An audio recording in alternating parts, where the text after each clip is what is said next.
حضرت ابو ذر غفاری رضی اللہ تعالیٰ عنہ فرماتے ہیں میں اپنے ماتحتوں کے حق میں بڑا سخت تھا، سخت تھی میری طبیعت، میرے غلاموں کی جرت ہی نہیں تھی کہ وہ میرے سامنے گفتگو کر سکیں اور ٹھہر بھی سکیں۔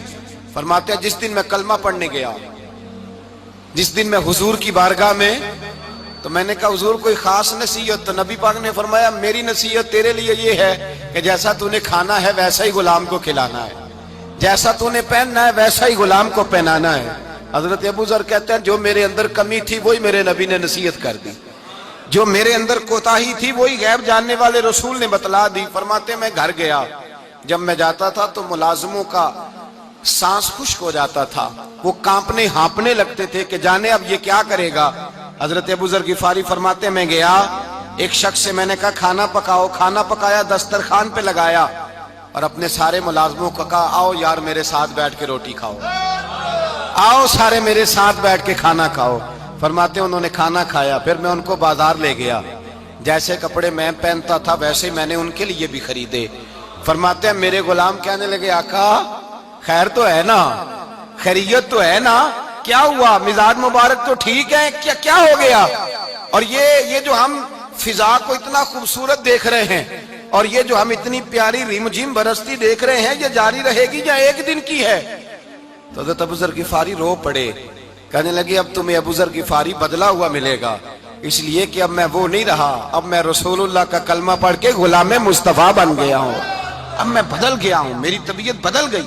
غلاموں کے حق میں حضرت مولا علی شیر خدا غلام کو لے کر کے گئے دکان پر، حضرت مولا علی غلام کو لے کر گئے کپڑے کی دکان پر، دو جوڑے خریدے، ایک کم قیمت کا ایک زیادہ قیمت کا، ایک کم قیمت کا ایک زیادہ قیمت کا، دو جوڑے خریدے۔ جب واپس لوٹے تو غلام سے کہنے لگے تو اپنا لے لے۔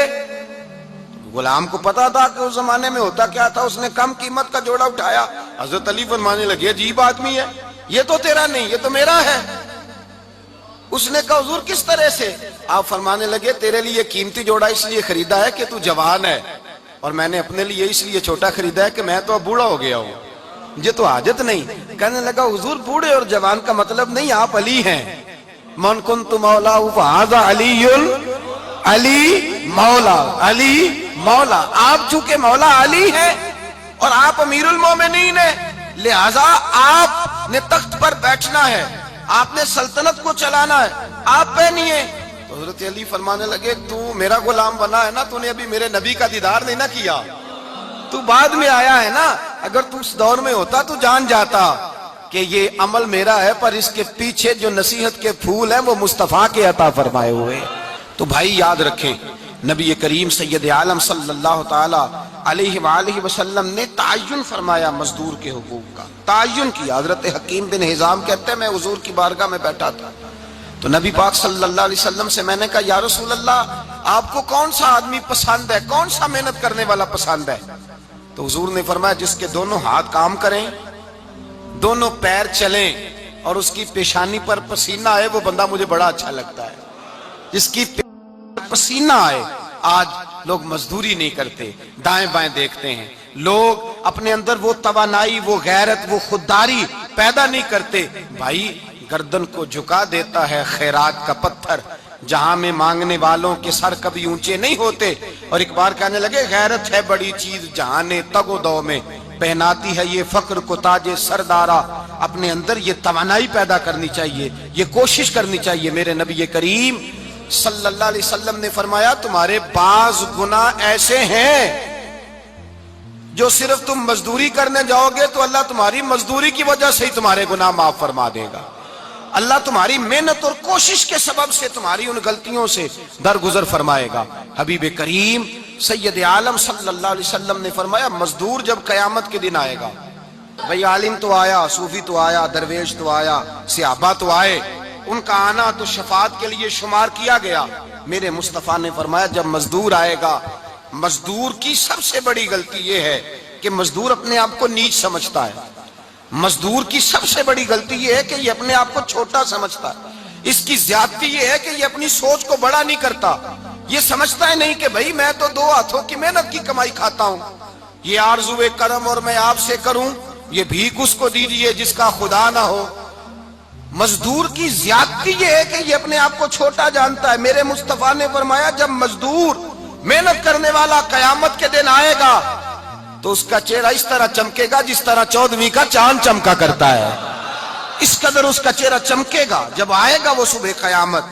میرے بھائیوں، مزدور ایک عظیم شخصیت کا نام ہے. محنت کرنا، اپنے دونوں ہاتھوں سے مشقت کرنا، جدوجہد کرنا. مجھے کئی سارے لوگ، میں جب ملک کے مختلف گوشوں میں جاتا ہوں تو کئی سارے لوگ کہتے ہیں آپ کے ابا جی کا مزار کدھر ہے، آپ کس مزار کے سجادہ نشین ہیں؟ تو میں ان سے کہتا ہوں میں سجادہ نشین نہیں، میں تو کسان کا بیٹا ہوں. اور میں اس شخص کا بیٹا ہوں جو رات کو 2 بجے اٹھ کے بھی گھر سے نکلتے تھے 2 نفل پڑھ کے. تو ہم پوچھتے تھے کہ اماں جی ابا جی کہاں گئے؟ تو کہتے تھے چند کھیتوں کو پانی لگانا تھا اور رات کو رخصت ہو گئے. فخر کی بات ہے، یہ اعزاز کی بات ہے، یہ اعزاز کی بات ہے. ہم نے ساری زندگی ان کے ہاتھ پہ چھالے دیکھے لیکن بات لفظ زبان پر یہی دیکھی کہ بیٹا عزت والا وہی ہوتا ہے جو اپنے ہاتھوں سے محنت کر کے روزی کھایا کرتا ہے. بھائی یاد رکھیں یہ اعزاز کی بات ہے. اعزاز، مزدور کا بیٹا فخر کرے، کسان کا بیٹا ناز کرے. وہ جو آدمی سویرے جاتا ہے ویلڈنگ کا پلانٹ لے کے کام کرنے، اس کا بیٹا ناز کرے. وہ جس کا باپ پھاوڑا چلاتا ہے، چھینی چلاتا ہے، تھوڑا چلاتا ہے، وہ ناز کرے. اور مزار صرف ان لوگوں کے نہیں ہوتے جو اللہ اللہ کرتے ہیں، ہو کرتے ہیں. وہ تو قابل اعزاز ہیں اللہ کے بندے، ان کے بھی مزار ہوتے ہیں.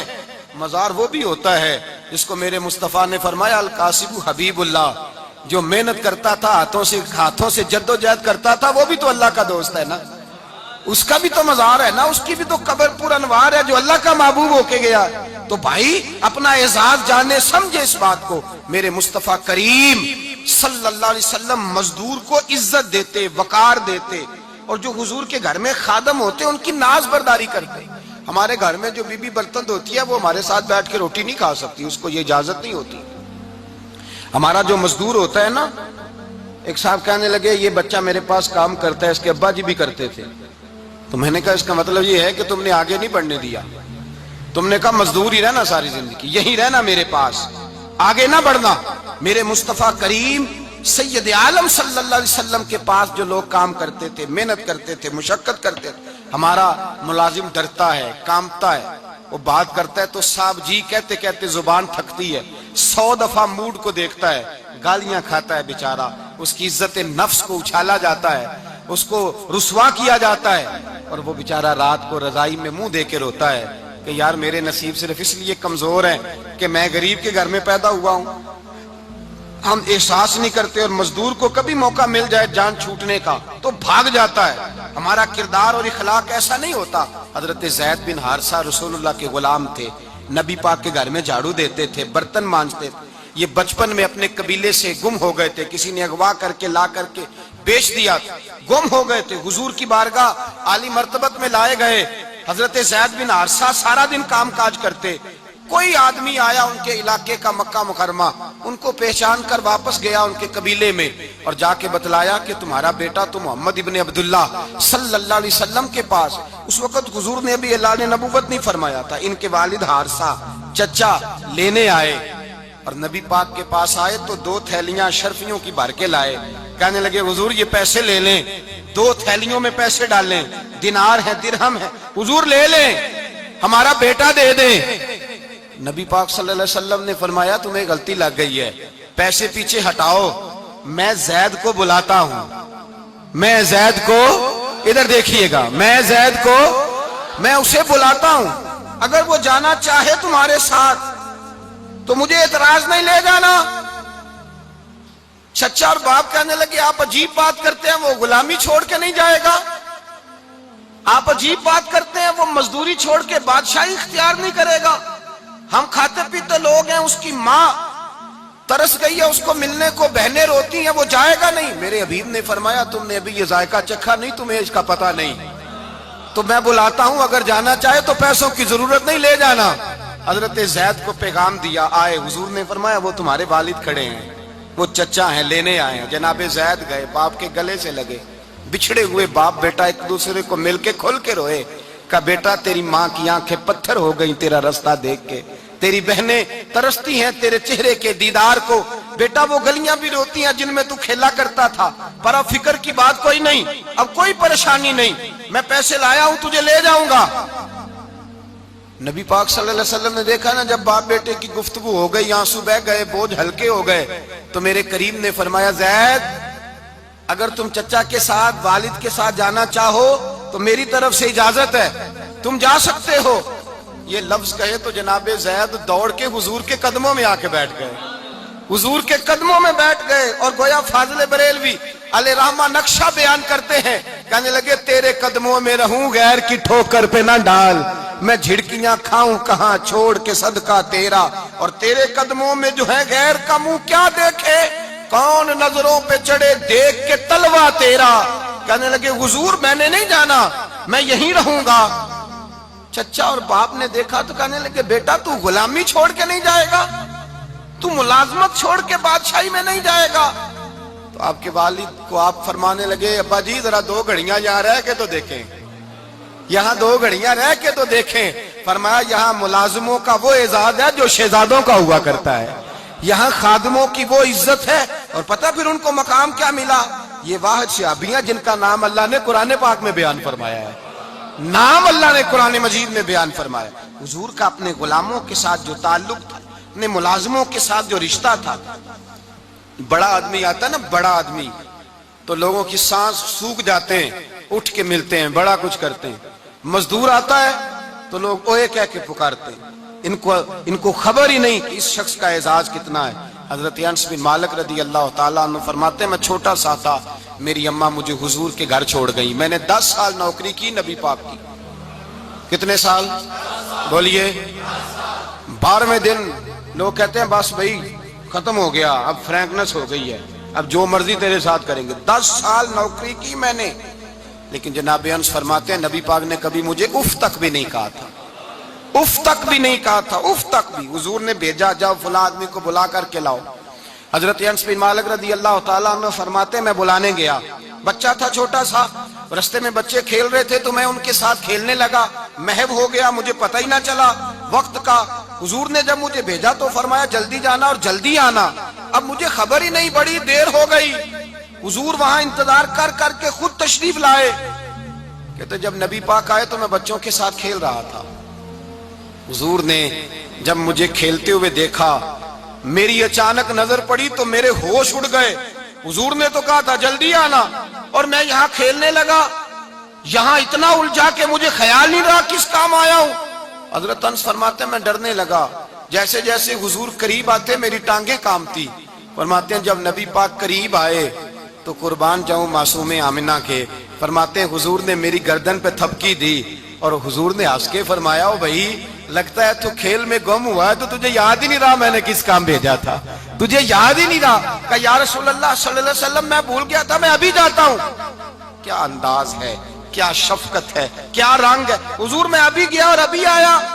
نبی پاک نے فرمایا نہیں یار تو کھیل میں خود ہی چلا جاتا ہے، تو کھیل یہاں میں خود جاتا۔ یہ اعزاز، یہ فضیلت، یہ درجہ کس نے ذروں کو اٹھایا اور صحرا کر دیا، یہ کس نے قطروں کو ملایا اور دریا کر دیا، یہ کس کی حکمت نے یتیموں کو کیا در یتیم اور غلاموں کو دنیا بھر کا مولا کر دیا، یہ کس نے اتنا۔ میرے بھائی مزدور کو حضور نے اعزاز دیا، نبی پاک اپنے ہاتھ سے کام کرنے والے کے ساتھ اس نے سلوک کرتے، محبت کرتے، پیار کرتے۔ ایک بوڑھی اماں تھی جو مسجد میں جھاڑو دینے کی مزدوری کرتی تھی۔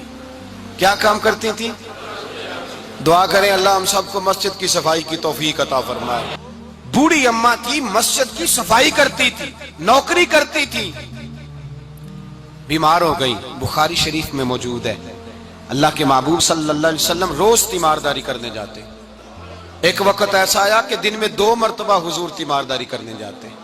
ایک شام نبی پاک نے فرمایا اس کا انتقال ہو جائے تو مجھے اطلاع کرنا۔ صحابہ کہتے ہیں رات کے وقت ان کا انتقال ہوا، ٹھنڈ کا موسم تھا، ہم نے حضور کو تکلیف دینا مناسب نہ سمجھا، ہم نے دفن کر دیا۔ سویرے اللہ کے حبیب نے پوچھا تم نے مجھے اطلاع کیوں نہیں دی؟ حضور سردی بڑی تھی۔ کون جاتا ہے مزدوروں کے جنازوں میں؟ کون جاتا ہے مزدوروں کے جنازے میں؟ یہاں تو اب جنازے بھی سیاسی ہو گئے ہیں، اب تو کوئی بہت بڑا امیر آدمی فوت ہو جائے تو وہاں رش ہوتا ہے، وہاں رش ہوتا ہے، غریبوں کا تو جنازہ بھی کوئی نہیں پڑھتا۔ حضرت جناب سیدنا ابو ہریرہ رضی اللہ تعالیٰ عنہ فرماتے ہیں حضور نے فرمایا مجھے اطلاع کیوں نہیں دی؟ تمہیں اس کے اعزاز کا نہیں پتا؟ وہ مزدور تھی مسجد میں جھاڑو دیتی تھی، تم نے خبر ہی نہیں دی؟ حضور وصال ہو گیا، فرمایا چلو مجھے بتاؤ قبر کہاں ہے؟ حضور سارا کچھ جانتے ہیں لیکن یہ ساری تمہید اس لیے بیان کی کہ ایک مزدور کی شان واضح ہو جائے۔ فرمایا بتاؤ قبر کہاں ہے؟